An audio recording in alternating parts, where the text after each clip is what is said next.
ॐ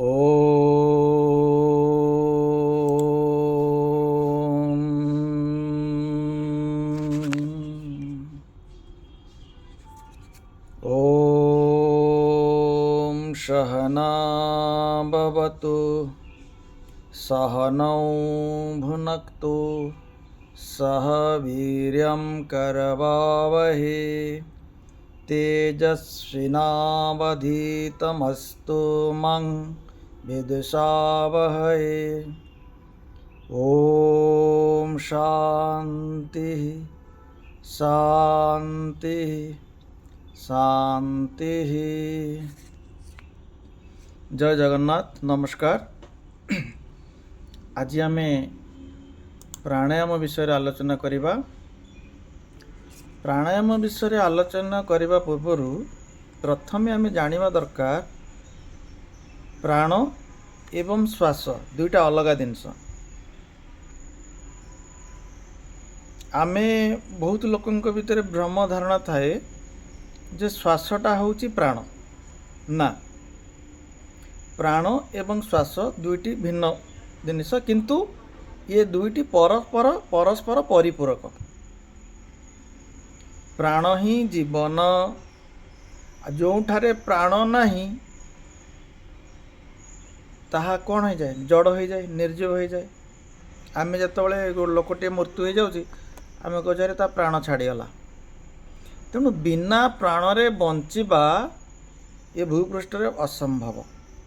कीट ठारू पतंग ठारू आरंभ करी मनुष्य पर्यंत प्राणर क्षय जीवनर क्षय, प्राणर संचय रे जीवनर संचय। प्राण एवं श्वासवायु परस्पर परिपूरक। प्राण नियंत्रणर अर्थ श्वासवायुर नियंत्रण करिबा बा श्वासर नियंत्रण करिबा। पुणी वायु नियंत्रण अर्थ मन को स्थिरता प्राप्त करवा। कारण वायु चंचल हेले मन चंचल हम, आ मन स्थिर हेले वायु मध्य स्थिर हो। ये दुहे मध्य परस्पर परिपूरक। तेणु प्राणायाम करिबा प्रत्येक व्यक्ति पई अपरिहार्य अटे। प्राणायामर अर्थ हला प्राण को विस्तार करिबा बा नियंत्रण करिबा बा रोध करिबा। जे कोनोसी अर्थ को आपण नहीं पारंती। महर्षि पतंजलिंकर योग दर्शन अनुसार श्वास प्रश्वासयम गति विच्छेद प्राणायाम। तेणु श्वास नेबा आमे एवं त्याग करिबा, ये दुईटी कार्य आमे करुचे। तेणु शास्त्रीय मतरे बा महापुरुष मुनि ऋषि मानकर मतरे जदि आमे श्वास को परिचालन करिबा तेबे ताहा प्राणायाम होई जिवो। कई मन करती जे प्राणायाम होची श्वास प्रश्वासर एक क्रिया, किंतु वास्तविक ताहा नुहे। प्रकृत पक्षे श्वास प्रश्वास सहित प्राणायाम संबंध मध्य अति सामान्य। आ प्राणायाम साधन करने को हेले अनेक गुड़िए क्रिया आमको करने पड़ो। आ श्वास प्रश्वासर क्रिया होची सेति मध्यरु गोटे। प्राणर संयम करवा होची प्राणायाम।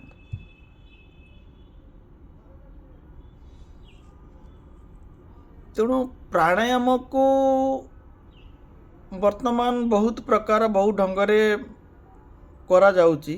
विभिन्न प्रकार मुनि मानकर भिन्न भिन्न मतरे किए कौ प्रकार रे सिद्धित्व को प्राप्त करछंती, प्राण को आयत्त करछंती।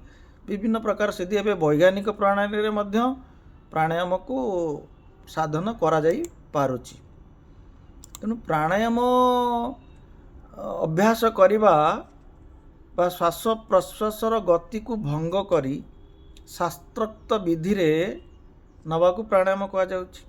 अनेक शास्त्र मध्य कहती प्राण एवं अपान वायुर संयोग को प्राणायाम कहुए ताहा ठीक प्राणापानो समो प्राणापानम जोगो प्राणायामम इति रतः प्राणायामं इति प्रक्त्वा रेचक पूरक कुंभकै जोगी जांगवल्क्य संहितार कथा कहते प्राणायाम कहले आमे माने साधारणतः रेचक पूरक एवं कुंभक ये तीनोटी क्रिया को बुझी था बाहर वायु को आकर्षण करी भीतर को नबा ताकू पूरक बोली कहा जाए आ जल जमती गोटे माठिया जल पूर्ण हो धारण करा जाए सेमती यदि वायु को आमे धारण करवा ताकू कुंभक कहा जाए जो वायु को नेले एवं धारण कले ताकू जदि आमे बाहर को निस्सारण करवा ताकू रेचक बोली कहा जाए तेणु ये मध्य प्राणायामर एक प्रोसेस मूल प्रोसेस किंतु प्राणायाम को महर्षि पतंजलि चारि प्रकार प्राणायाम विषय कहते गोटे बाह्य प्राणायाम गोटे आभ्यंतरिक प्राणायाम आ गोटे स्तंभवृत्ति प्राणायाम आ गोटे विषयाक्षेपी प्राणायाम बाह्य वृत्ति माने आम श्वास को त्याग करवा आभ्यंतर वृत्ति माने श्वास को ग्रहण करवा स्तंभ वृत्ति माने श्वास को रोध करी धारण करवा आ विषयाक्षेपी माने एटा हूँ अति उच्चतर साधन सन्यासी मानक पाई ता आमर आलोच्य विषय नुहे तेणु ये सबू प्राणायाम करी हठ जोगर प्राणायाम गोटे बड़ अंग आसन एवं प्राणायाम ये जो प्राणायाम अनेक गवेषणा करी वर्तमान अनेक वैज्ञानिक उपलब्ध गुड़िए तथ्य मध्य प्रकाश पाइलानी ये प्राणायाम को मापिबा पई केते गुड़िए शैली मध्य उल्लेख करा जायछि जेंति बाह्य वृत्ति आभ्यंतर वृत्ति स्तंभ वृत्ति तार को प्राणायाम दीर्घ हम क्यों प्राणायाम सूक्ष्म हम क्यों श्वास संख्या द्वारा हम बा क्यों प्राणायाम श्वास समय द्वारा हम क्यों प्राणायाम श्वासर दीर्घता एवं लघुता दूरता नहीं कि हम तेणु यही प्रकार प्राणायाम मध्य विषय एवं अनेक वैज्ञानिक तथ्य आसिला तेणु ये जो प्राण जगतटा समस्त तत्व तो आकाश उत्पन्न आकाश जेहेतु सर्वव्यापी तत्व तेणु सर्वव्यापी तत्व आकाशरु वायुर सृष्टि वायुरु अग्निर सृष्टि अग्निरु जलर सृष्टि जलरु पृथ्वीर सृष्टि तेणु सबूर मूल हेले आकाश आकाश हेले सबुठारु सूक्ष्म आउ विस्तृत मध्य सर्वव्यापी सत्ता मध्य तेणु जो शक्ति प्रभाव रे ये आकाश जगत रूप में परिवर्तित हुए से शक्ति हूँ प्राण शक्ति जेपरी आकाश ये जगतर सर्वव्यापी उपादान प्राण मध्य ये जगतर अनंत सर्वव्यापी प्रकाशिका शक्ति कारण गोटे सृष्टिर अंतरे बा कल्पर अंतरे सबुकिछि आकाश रे परिवर्तित हो जाए और जगतर सकल शक्ति प्राण रे मध्य लय हो जाए पुणी जेतबेले नुआ कल्प बा नुआ सृष्टि आरंभ हब पुनश्च से प्राणरु विभिन्न शक्तिर विकास हब चिंता करंतु यही प्राण ही गति रूप रे प्रकाश पाउअछि यही प्राण ही माध्याकर्षण शक्ति बा चुंबकीय शक्ति जहाँ आपण कहि पारंती ए शक्ति रूप रे जगत रे प्रकाश पाइछि यही प्राण ही आमर स्नायु शक्ति प्रभाव रूपे बा आमर चिंता शक्ति रूप रे किंबा आमर जेतेक दैहिक क्रिया होउछि ए सबु भितरे ए प्राण शक्ति ही प्रभावित होउछि चिंता शक्ति रु आरंभ करी स्थूलतम शक्ति पर्यंत सबुकिछि प्राणर ही विकास तेणु बाह्य जगत देख କି ଅନ୍ତର୍ଜଗତ ଦେଖ, ସକଳ ଶକ୍ତି ଯେତେବେଳେ ସେମାନଙ୍କର ମୂଳ ଅବସ୍ଥାକୁ ଯାଆନ୍ତି ସେତେବେଳେ ହିଁ ସେଇ ଯେଉଁ ମୂଳ ଅବସ୍ଥା ସମଷ୍ଟି ଶକ୍ତିକୁ ପ୍ରାଣ ବୋଲି କୁହାଯାଏ। ତେଣୁ ରଇ ପ୍ରାଣର ସଂଯୋଗରୁ ଏ ଜଗତର ସୃଷ୍ଟି। ଏ ଉପନିଷଦର କଥା ଆଗକୁ ଯଦି ହେବ ଆଲୋଚନା କରିବା। ତେଣୁ ଏ ଯେଉଁ ପ୍ରାଣର ମାନେ ଆମେ ଗୋଟିଏ ପ୍ରାଣର କ୍ଷୁଦ୍ର ତରଙ୍ଗ ମାତ୍ର। ପ୍ରତ୍ୟେକ ଜୀବ ଏଇ ପ୍ରାଣ ହିଁ ସକଳ ପ୍ରାଣୀର ଜୀବନ ରୂପେ ରହିଛି। ଆଉ ଆମର ଚିନ୍ତା ଶକ୍ତି ହେଉଛି ପ୍ରାଣର ସୂକ୍ଷ୍ମତମ ଉଚ୍ଚତମ କ୍ରିୟା। ଆଉ ଚିନ୍ତାର ଯେଉଁ କ୍ଷୁଦ୍ର ଅଂଶକୁ ଆମେ ଦେଖୁଛେ ତାହା କିନ୍ତୁ ଆମର ସମଗ୍ର ଚିନ୍ତା ବା ପରିକଳ୍ପନା ନୁହେଁ। ଚିନ୍ତାର ଅନେକ ପ୍ରକାର ଭେଦ ମଧ୍ୟ ରହିଛି। ତେଣୁ ତାହା ତ ଗୋଟେ ବିସ୍ତୃତ ବିଷୟ, ଆଉ କେତେବେଳେ ଆଲୋଚନା କରିବା। କିନ୍ତୁ ଜଗତକୁ ଯଦି ଆମେ ଚିନ୍ତା କରିବା, ଆମ ଦୃଷ୍ଟିରେ ଯାହା ବି ଦର୍ଶନ ଦୃଷ୍ଟିଗୋଚର ହେଉଛି ଅଖଣ୍ଡ ଭାବରେ ପ୍ରାଣଶକ୍ତି ହିଁ ରହିଅଛି। ଆଉ ଏଇ ପ୍ରାଣଶକ୍ତି ଆମ ଫୁସ୍ଫୁସ୍ ଭିତରେ ରହିକି ଆମକୁ ଗତି ପ୍ରଦାନ କରୁଛି, ଆମକୁ ଚେତନତ୍ୱ କ୍ରିୟାଶୀଳ କରାଉଛି। ଆଉ ଏ ଫୁସ୍ଫୁସ୍ର ଗତିଟା ଯେତେବେଳେ ବନ୍ଦ ହେଇଯିବ ଦେହର ସମସ୍ତ କ୍ରିୟା ବନ୍ଦ ହେଇଯିବ। କିନ୍ତୁ ଏମିତି ଯୋଗୀମାନେ ଅଛନ୍ତି ଯେଉଁମାନଙ୍କର ପ୍ରାଣଶକ୍ତି ଏତେ ସଂଯତ, ମାନେ ଏମିତି ଅଭ୍ୟାସ କରି ସେମାନେ ପ୍ରାଣକୁ ସଂଯତ କରି ରଖିଛନ୍ତି, ସେମାନଙ୍କର ଫୁସ୍ଫୁସ୍ର ଗତି ରୁଦ୍ଧ ହେଲେ ସୁଦ୍ଧା ତାଙ୍କ ଶରୀର ଜୀବିତ ଥାଏ। ଅନେକ ଲୋକ ଅଛନ୍ତି, ଅନେକ ସାଧୁ ଅଛନ୍ତି ନିଜେ ମାଟି ତଳେ ହୁଙ୍କା ହେଇକି ପୋତିକି ରହିଛନ୍ତି। କେମିତି ସେମାନେ ଜୀବନଯାପନ କରୁଛନ୍ତି?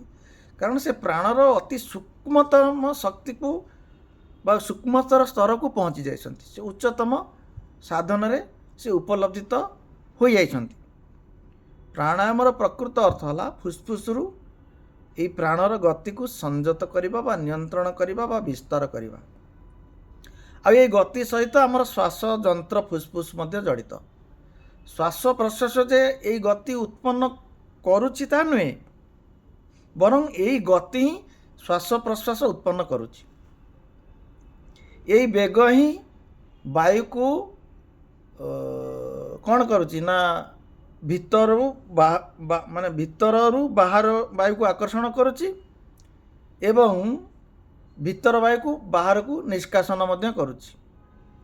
ତେଣୁ ଏଥିରୁ ଆମେ ବୁଝିବା ଯେ ପ୍ରାଣାୟାମ ହେଉଛି ଶ୍ୱାସ ପ୍ରଶ୍ୱାସର କ୍ରିୟା ନୁହେଁ। ଯେଉଁ ଶକ୍ତି ଫୁସ୍ଫୁସ୍କୁ ସଞ୍ଚାଳନ କରୁଛି ତାକୁ ଆୟତ୍ତ କରିବା ହିଁ ପ୍ରାଣାୟାମ। ତାକୁ ସଂଯତ କରିବା ବା ନିୟନ୍ତ୍ରିତ କରିବା ହେଉଛି ପ୍ରାଣାୟାମ। ଆଉ ଯେଉଁ ଶକ୍ତି ଆମ ସ୍ନାୟୁମଣ୍ଡଳ ଭିତରେ ପଶି ମାଂସପେଶୀମାନଙ୍କୁ ଶକ୍ତି ଯୋଗାଉଛି, ଆଉ ମାଂସପେଶୀ ମାଧ୍ୟମରେ ଫୁସ୍ଫୁସ୍ ମଧ୍ୟ ସଞ୍ଚାଳନ ହେଉଛି, ତାହା ହିଁ ପ୍ରାଣ। ଆଉ ଏ ପ୍ରାଣାୟାମ ସାଧନ ଦ୍ୱାରା ଏହି ପ୍ରାଣକୁ ହିଁ ଆମେ ସଂଯତ କରିପାରିବା, ନିୟନ୍ତ୍ରିତ କରିପାରିବା। ଆଉ ଶରୀର ଭିତରେ ପ୍ରାଣର ଅନ୍ୟାନ୍ୟ ଯେତେ ସବୁ କ୍ରିୟା ରହିଛି ତାକୁ ମଧ୍ୟ ଆମେ ହୃଦ୍ବୋଧ କରିପାରିବା। ତେଣୁ ଏ ପ୍ରାଣ ବିଷୟରେ ସମସ୍ତ ବ୍ରହ୍ମାଣ୍ଡର ଶକ୍ତି ବିଦ୍ୟମାନ। ଆଉ ସମସ୍ତ ବ୍ରହ୍ମାଣ୍ଡର ଶକ୍ତି ହେଉଛି ଗୋଟେ ମହାସମୁଦ୍ର ପ୍ରାଣ। ଆମେ ହେଉଛେ ଗୋଟେ ପୋଖରୀ ବା ଗୋଟେ କୂଅ ସଦୃଶ ପ୍ରାଣ। ଆମେ ସବୁ ସେଇ ସମୁଦ୍ରର ମହାପ୍ରାଣର ଗୋଟିଏ ତରଙ୍ଗ ସଦୃଶ ବୋଲି ଆମେ ଜାଣିବା ଉଚିତ। ପ୍ରାଣାୟାମକୁ ବା ପ୍ରାଣକୁ ବିସ୍ତାର କଲେ ଅନେକ କଥା ଅଛି। ଯୋଗୀମାନେ କୁହନ୍ତି ଯେ ମେରୁଦଣ୍ଡ ମଧ୍ୟରେ ସୁଷୁମ୍ନା ନାଡ଼ୀର ବିଦ୍ୟମାନ, ତାର ଉଭୟ ପଟେ ଇଡ଼ା ପିଙ୍ଗଳା ଦୁଇଟି ଶକ୍ତି ପ୍ରବାହ ନାଡ଼ି ରହିଛି, କିନ୍ତୁ ସୁଷୁମ୍ନା ନାଡ଼ୀ ହେଉଛି ଶୂନ୍ୟ ନାଡ଼ୀ। ଏହି ଶୂନ୍ୟ ନାଡ଼ୀର ନିମ୍ନ ପ୍ରାନ୍ତରେ କୁଣ୍ଡଳିନୀ ବା କୁଣ୍ଡଳାକାର ଏକ ପଦ୍ମ ଅବସ୍ଥିତ। ଯୋଗୀମାନଙ୍କ ଭାଷାରେ ତାହା ହେଉଛି କୁଣ୍ଡଳିନୀ ଶକ୍ତି। ଯେତେବେଳେ ଏହି କୁଣ୍ଡଳ ଶକ୍ତି ବା କୁଣ୍ଡଳିନୀ ଶକ୍ତି ଜାଗ୍ରତ ହୁଏ ପ୍ରାଣ ମାଧ୍ୟମରେ, ସେତେବେଳେ ଏ ସୁଷୁମ୍ନା ନଳୀ ବା ଶୂନ୍ୟ ନଳୀ ମଧ୍ୟ ଦେଇ ସେ ଉପରକୁ ସେ ଶକ୍ତିଟି ଉଠିବା ପାଇଁ ଚେଷ୍ଟା କରେ।